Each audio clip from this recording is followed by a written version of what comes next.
Good morning, friends. Today's video is about scions and seeds for sale this year. A little bit about varieties at the end, all the scheduling, like when the auctions start, when the store opens, new patron tiers and access and stuff like that. So I'll put all the relevant links and information about like when auctions start, when the store opens and all that stuff in the description, so you don't have to take notes on that stuff, and you can peruse that at your leisure and do your homework ahead of time. So all of the apple seeds I have and most of the scions will be in the store, and that opens to the general public on March 2nd in the morning. So I revamped Patreon and made some new tiers. So there are now 4 different tiers. There's just a lot of new patrons, which awesome. Thank you all the new patrons that have showed up in really the last, the last year, really, but especially the last 6 months. I don't know where you came from, if other people sent you or what, but thank you and welcome. But anyway, I have over 200 patrons now, and it just seemed like it was time to start staggering access to early access to Scions. So I set up new tiers, and it's access is now in 4 different tiers. So early access starts with the $25 and up patrons for 24 hours, then the $10 patrons for 24 hours, then 5 and up for 24 hours, and then 3 for 24 hours. You know, that just seemed like a really fair way to do it, and a little bit of incentive for some people who are really into that stuff to, jump up to another tier. I put a post up on Patreon,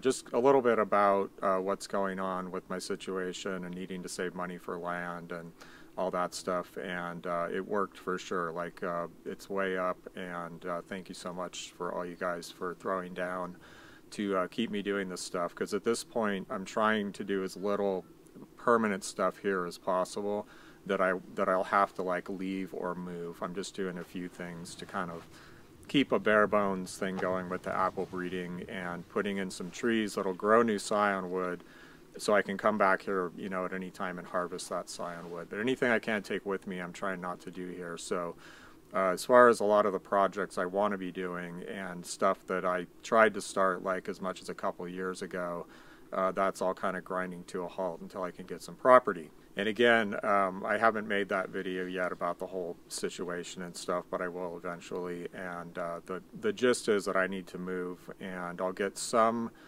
money out of this place, but not enough for a down payment on a place not as good as this, basically, at this point. Okay, so Patron Access for the top tier patrons begins on the 26th at 8 a.m. Pacific Standard Time. So each day, like a new tier will gain access. So the $10 and up is the 27th, 8 a.m., $5 and up is 28th, 8 a.m., and $3 and up is March 1st, 8 a.m. And then Tuesday morning, March 2nd, the store opens to the general public. So for that 4 days of patron access, the store will be password protected for 4 days until that Tuesday, March 2nd morning. I also have extended an ongoing 25% discount to anything in my store ongoing for $25 and up patrons. The varieties I'm auctioning off this year are black strawberry, Appaloosa, Sugarwood, hard candy cider, January Russet, and Flaxen. Now, since there are so many, in total I think there's over 100 scions, so I couldn't do them all in one auction period. So the auctions start on 4 consecutive days. Instead of telling you now, I'll just put the rest of that information in the description here of the video when the auctions start. But they also all end 5 minutes apart. So for instance, like black strawberry is the first one, and that'll be a 5-day period. The auctions end exactly at the time that they start 5 days later. And there's 30, I think, black strawberry scions. So that's, that runs pretty late into the evening for people, like, say, on the East Coast. But they end 5 minutes apart, and the reasoning there is that if you miss something, you can last-minute bid, and you don't have to bid on, like, 5 black strawberry scions super high to make sure that you get it, and then end up winning like 3 of them, which is going to be very expensive, and it's just really, well, I mean, it may be necessary. You may think it's necessary for your situation. I'll leave that up to you. But I think, most people would be fine with 1. All the Scions are big enough to make at least 2 grafts, and if you're handy with grafting, probably you can pull off 3. So that's how the auctions work, but good news, I have 3 seedling varieties that are just going to be in the store, because I had so many Scions that it just was too much to set up auctions, and I'd kind of prefer to be able to offer them that way anyway. So those are a new one called Cherry Crush, Cherub. That's exciting. There's a lot of Cherub Scions. I think I have over 60, and of course Bite Me, which is always in the store. So with the Cherry Crush, that's a new one that I'm just releasing this year. I was pretty excited about it last year, eating it. I mean, that's kind of the bottom line. It's like I wanted to eat all of them and then some more. This tree is about 10 years old, maybe 11, and it grew from seed in place, so it's actually on its own roots, and it finally came into production. But it's a pretty big tree, so I had a lot of Scion wood. I think I have 150 Scions in the store, and they're probably going to be, I haven't decided yet, they're probably going to be about $15 each, which is kind of high, but again, you know, it's a new variety. I know a lot of people are going to want it, and I need to raise money, you know, for my down payment. So that seems like a pretty good price. And of course, you got to remember with this stuff, I mean, I'm into collecting cactus now for breeding, and so if I find something that I really want for breeding, I'll end up paying quite a bit for those cuttings, because I know that once I get them, I can grow them out and then start trading them, right? Like I can take pieces off, root them, get pups, graft them and stuff like that. And then that gives me leverage to get more varieties by trading. Don't think of it as like, you know, you're going to grow one tree and it's going to cost you, you know, this much to get the Scion. It's about getting the genetic material, and then you can leverage that for trading with other people. And also at the end of this video, I'll give you some sources for trading Scions, because I want to make sure that people know about these sources and get out there and, you know, once they get my stuff, you know, trade it out, like trade it for other stuff and get it out there, because that's the whole point. So anyway, back to Cherry Crush. This is a really tasty variety. So let me give you some context. So in that season this year, this was a really good apple year actually. So I had a lot of fruit in all the orchards. I have probably hundreds of varieties, and you know, the one that did really well, that I was eating a lot of just because I really like it and it was really good this year, was called Sunrise. And Sunrise is like, it's got a fair amount of flavor, but it's a pretty polite, easy to eat apple. Like, it's very refreshing. It's not a challenging apple. It's just a good performer all around. And so I could eat, like, you know, piles of those things, like a few a day. And in the same season, I had 2 new apples that I was pretty excited about. One is Cherry Crush, and the other one is called Amber Wine. Unfortunately, I don't have enough amber wine wood to let anything go this year. I just have a few scraps to graft myself, so I can get the production of Scions up to, you know, so I can offer it hopefully next year. But in that season, you know, I would pretty much rather eat either of those 2 seedlings than the Sunrise, and otherwise Sunrise is the thing that I wanted to eat the most in that season. Okay, so that gives you some context about why I'm excited about these apples and ready to get them out into the world. So I had about 30, I'm just guessing, but maybe like 25 or 30 apples on this tree. They grew really nice, and I just had to keep myself, for both of those varieties, Amber Wine and Cherry Crush, from getting out there and just eating them too early. You know, I was trying to like make sure that I got a good feel for what they're like over the season, like what they're, you know, how they hang on the tree, and if they get overripe, what they're like, and all that kind of stuff. But this apple has cherry flavor from its parent, Cherry Cox. I had made this cross in the hope that that flavor trait was transferable to later generations, and so this apple proves that it actually is. I can't say what these apples are going to be like anywhere else, and that's why we need, you know, I need you guys as a beta tester team to get this stuff out, graft it in other places to test it, and see what it's going to be like. It may have, you know, more flavor in other areas or less. It might be higher quality, less quality. I mean, who knows? But as grown here this year, which is really the first season that it fruited significantly, I had a couple of runty apples on it the year before, but not much. I would say it has a less cherry flavor than Cherry Cox, but it's an overall improvement in dessert quality and other factors. So it has a better texture. Sorry, the picture's all washed out because the sun is shining right on my lens. I need to get like a lens hood to shade that, but we'll just roll with it here. So it has a better texture than Cherry Cox or Cox's Orange Pippin. So Cox's Orange Pippin and Cherry Cox are basically genetically the same, because Cherry Cox is just a mutant of Cox's Orange Pippin that one day popped up on a Cox's Orange Pippin tree, and someone was like, wow, this is a little different and it tastes like cherries. So, you know, you take a stick off of that little mutant branch and graft it, and then we have this new variety, Cherry Cox. But they're very similar in many ways. Like, they have the same kind of coarse, grainy texture that tends to go kind of soft.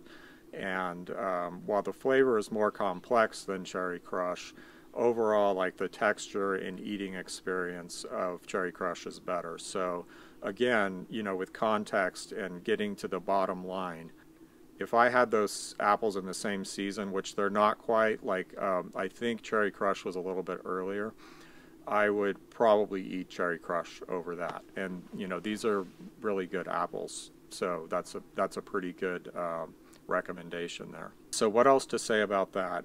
It's also bigger than either of those apples. It's a nice looking apple. I'll cut in some pictures here. I'm just excited about it. You know, we'll see how it proves out in the future, like how that flavor holds up, if it gets stronger or not, or, you know, this tree is just starting to bear.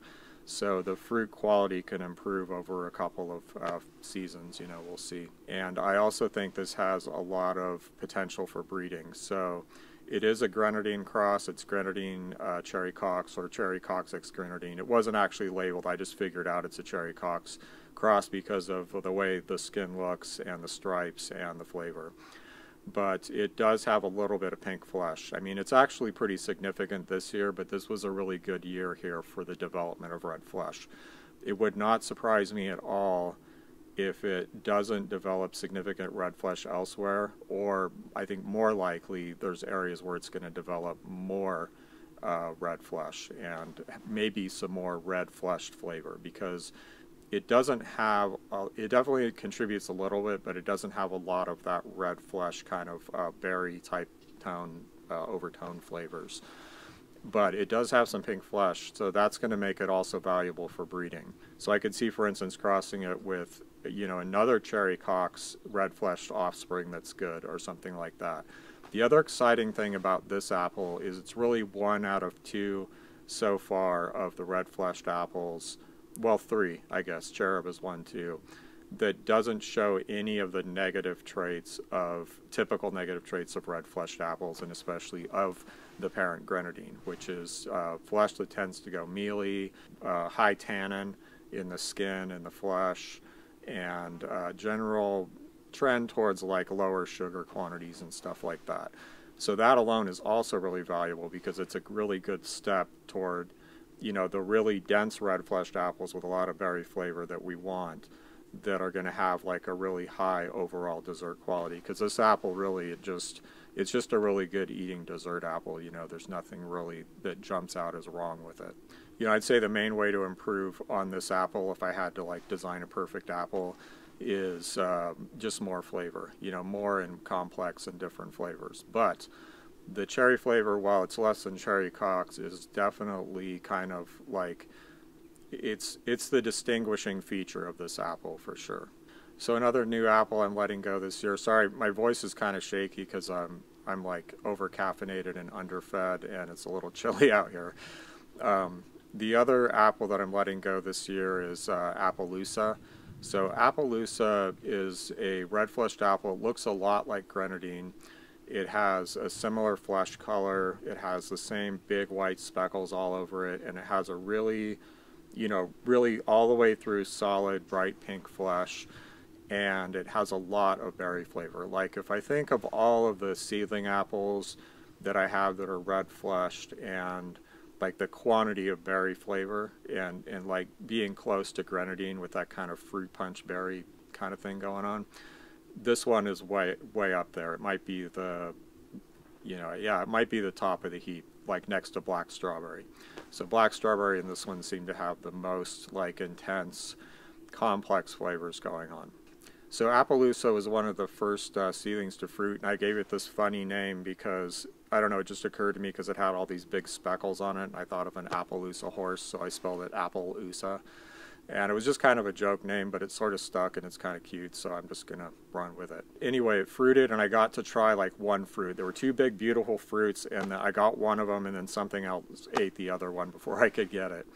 But just eating that one fruit, I was like, this is probably going to be an improvement on grenadine, you know. And since then, I've used it for breeding. I've sent out pollen. Maybe there's probably like a half dozen people out there in the world who I sent Scions to, and that's it. You know, the next, I think I have 7 Scions this year, so there's not very many. This year it fruited again, and it didn't do very well because the original tree got almost killed by voles. I mean, it was barely hanging on. There was just like one little scrap of root, and I had to like tie it to a post so it would survive. And that tree has never really recovered, and the tree that I grafted it onto like another tree to let it grow a branch, just has been really slow in coming into bearing. And this year it just bore its first few small fruits. So I got another idea this year though of what it's going to be like, and that assessment still holds. Like, first of all, it's obviously valuable in breeding. I'm much more inclined to use it than grenadine for breeding, along with black strawberry. And I'll probably never breed with grenadine again, because, you know, the point is progress, to move this forward, get better genetics infused into this red flesh line, and then keep carrying that forward. Again, very strong, very complex, lots of berry, fruit punch type of stuff, more along the lines of grenadine, while black strawberry has its own, you know, twist on that with an obvious like strawberry dominance. You know, it still has some of the negative traits of grenadine. That's been pretty obvious. I don't think the flesh texture is going to hold up really well, although I had one late that was harvested in like early winter, maybe December, that was actually pretty crunchy and crisp and nice. So we'll see. You know, again, like these things have to come into bearing and then bear for a couple of years usually before they start to produce like the exemplary fruit that's going to be, you know, what they're likely to produce. And again, you know, in different climates this could do a lot better or a lot worse. We'll find out. I don't know about ripening yet. It is a Lady Williams cross, which is my latest hanging apple, besides maybe March Hedge, ripening in February. So this could end up being like a late fall, early winter apple is kind of what I'm thinking. Anyway, it's fun, it's novel, it's promising, it definitely seems useful in breeding, and I have about 7 Scions on auction this year. The other one I want to talk about is January Russet. So this is a rustic little thing that ripens in January. It's the only super late hanging apple that ripens on the tree in winter that I have that's a russet. You know, it's not completely covered with russet, but it has a lot of russet, and it just has a russet-like quality to it. Now this apple will probably not perform for anyone that's in areas that gets, you know, colder than 20 degrees frequently, but I don't know that for sure. That's just my guess. And it may be possible to pick it and ripen it off the tree, but I don't think it's a very good bet. So, you know, I wouldn't like, you know, bid really high on this to get it and try to grow it in Michigan or something like that. Or even northern Washington, or, you know, who knows, I don't know. So that's up to you guys, but I don't, you know, I think of it more as a mild winter, late hanging, winter ripening off the tree apple. That's like its value. This is a rustic apple. It is a hard, bitter, useless thing until like it ripens on the tree in January. So originally when I found this in the trial rows, it was one of the earliest apples to actually start producing fruit. Right away I was like, oh, I'm going to cull this thing. It's just a primitive, useless, hard apple. But then Chris Hamanix was here, and we were walking around in the trials rows in like January, and we tried that, and he was like, yeah, if I had, you know, a bowl of those on the counter, I'd definitely eat them.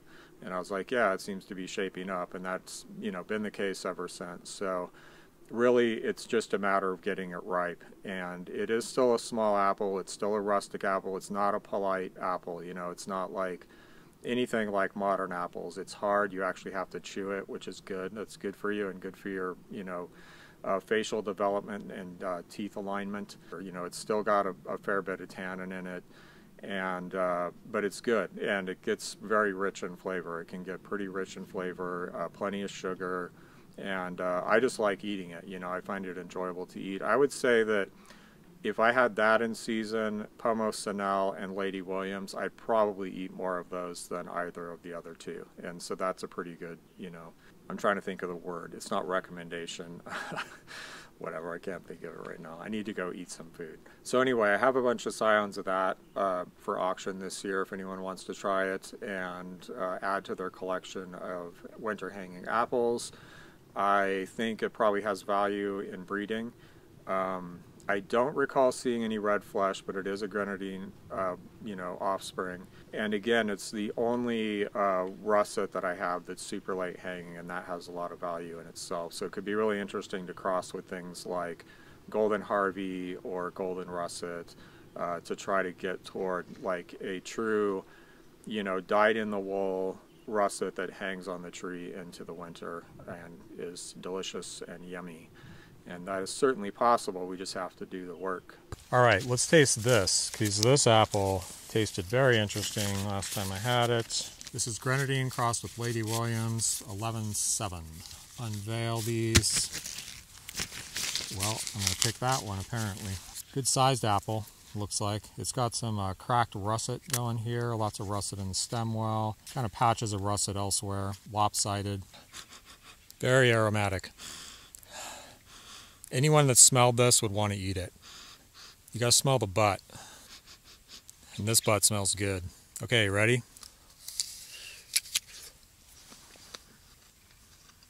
As far as the apples that I've picked out so far out of the trial rows that I think might make good cider apples, this is probably tops. It has a lot of tannin, not an edible amount, but it's up there. The flesh isn't awesome. It's this one's started to get a little bit soft, so it's not going to be like this beautiful crushing and pressing apple. By the way, I don't know how much that matters to people with modern equipment, but for like more primitive equipment, it makes a big difference if your apples don't turn to applesauce when you crush them up and try to press them. So that's not great, but the flavor is crazy intense.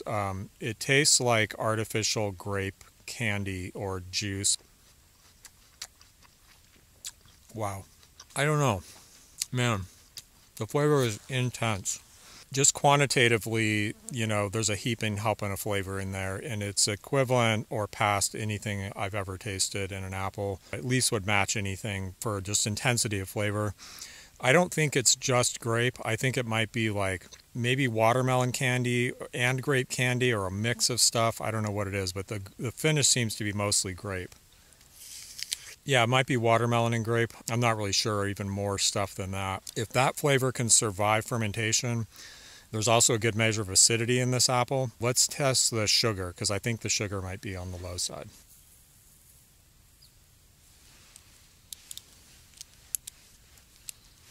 Survey says 20%.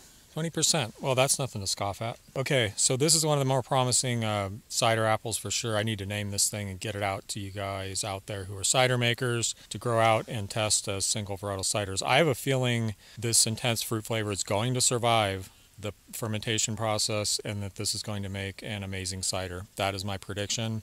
We will find out some years down the road. So the only other thing to cover here is a few sources for getting Scions, for trading for Scions. So the biggest, most active one seems now to be the North American Scion Exchange on Facebook. And from what I've seen in there, I don't really use it because I don't trade a lot, but it seems very, very active. So that's a place where you can meet other growers, you know, make connections and trade whatever Scions you have. If you're new to this, as you start to gather more varieties, then you can take cuttings of those and trade them for more varieties for free, just for shipping, you know. And I definitely, you know, encourage that with my varieties and all varieties. We should do that a lot. So the other one is a newer platform. I think it's called sionexchange.com, but I'll put it, you know, text on the screen if it's not, or if it is. And that's a newer place, and it works differently. Like the guy describes it as kind of like a dating site for hooking up growers with other growers, and you know, the varieties they have versus the varieties that you want and stuff like that. So it operates more like a database. It's not really gotten off the ground yet, so you know, it needs more people to go there and join to get enough material to make it start working. So go check that out and sign up. Those seem to be the two main ones. Now, there's really a need for one of these in Europe. People ask me all the time, can you send Scions, overseas? And the answer is no. Some of my varieties are already over there, so it's just a matter, and also like people want just standard varieties, standard American varieties that I know are over there, Wixon, Sweet 16, Gold Rush, all this stuff, it's already over there. It's just a matter of getting some kind of network together for trading. So somebody, please start a European trading network. Just start a Facebook page or something like that. Like, that's all the North American Scion Exchange is just a Facebook page. And start getting those things traded out over there. Because it's really not a good idea to just ship Scions back and forth overseas, willy-nilly, casually, because there are disease issues that can happen. And one of those, could cause like a huge disaster somewhere. So, it requires a little bit of trading to get this stuff over there in the first place. But generally, like, the stuff should be traded more within, large land masses and borders and stuff. So I can send apple seeds overseas, but, I don't send Scions overseas. If you want to order apple seeds and have them sent overseas, contact me first through my website. There's an address link, or through YouTube. You can message me, or through Instagram at SkillCult. Do that ahead of time so I can tell you, how to order. Okay, one last plug I want to give is to my friend Mark Roby's website, which is Fruitwood Nursery. Yeah, I think that's right, Fruitwood Nursery. Anyway, he can send Scions overseas, which is really cool. He has a pretty good selection, which is growing, and he just sells Scion wood as far as I know. I think he might sell some rootstock too. I'm going to try to make sure that he gets a lot of my seedling varieties and starts growing those so he can be a source of Scions that can be sent overseas, and just in general, you could be able to get those from him, and he'll be another source going into the future. And I'm looking forward to getting this stuff sold, shipping it out so I can, work on other stuff, because it's been quite a process to get all this going, especially setting up 100 auctions on FigBid. So if you want to bid on Scions, go set up an account at figbid.com. Let's do this thing and get me a, homestead fund going so I can move on. Like, I'm so anxious to start new projects. So kind of the order of things that need to happen. By the way, the reason I'm leaving here is because there's just not enough room for me and my ex, and she has pretty much all the like money equity into the place, and everything I have is sweat equity, and it's just not going to work out. Like, I could talk for an hour about all that stuff, but I'm not going to, and a lot of it's too personal anyway. It's not like we're enemies or anything like that, and I can come here and have access to stuff in the future, plenty of time to move stuff. But in terms of like, me living here and them living here at the same time, it's just not going to work out. So I can get some, cash out of this place and still have some projects here, but I can't run them here. That's just not going to work out. I need to move operations somewhere else. But getting my monthly income up enough so that if I do get a down payment and do find something good, that I can actually make the payments. Obviously that's important, or it'll all fall apart and I'll lose everything. And then, saving that money up for a down payment, and then more funds for actually developing the place. Like, if I get raw land, which is most of the places I'm looking at, and they're cheaper too, there's going to be a lot of developments, and I can only put in so much sweat equity because that'll take up all of my time. I'm 55, like, I'm going to start over, build a house, like all the fencing, all this stuff. I mean, I can only scrounge and sweat equity so much of that stuff. And then the other important part is getting, somehow funding a garden and orchard manager, because if I do all that work, first of all, I can't. There's too much of it, and there's too much stuff I want to do. I don't have time for all the creative stuff, like writing e-courses, making content, building stuff. I want to start working on like a signature knife and a signature hatchet. There's all kinds of other projects that are unrelated to horticulture, and just keeping up with the creative part of the horticulture and interfacing and managing a manager and other labor is, a lot of work in itself. So that's kind of what I would like to happen is all of that, and then some more, but we'll talk about that later. As usual, I have like huge dreams that are way beyond, and visions that are way beyond my personal capabilities, and they're not going to happen unless I get other people involved, get help, and get a bunch of cash flowing through the whole system. But getting a place to start working is kind of like the big priority at this point. Okay, so yeah, bid high and bid often. Let's get me a chunk of cash so I can get a new laboratory to do all this fun stuff in, and happy grafting, growing, and whatever else you're getting up to this spring.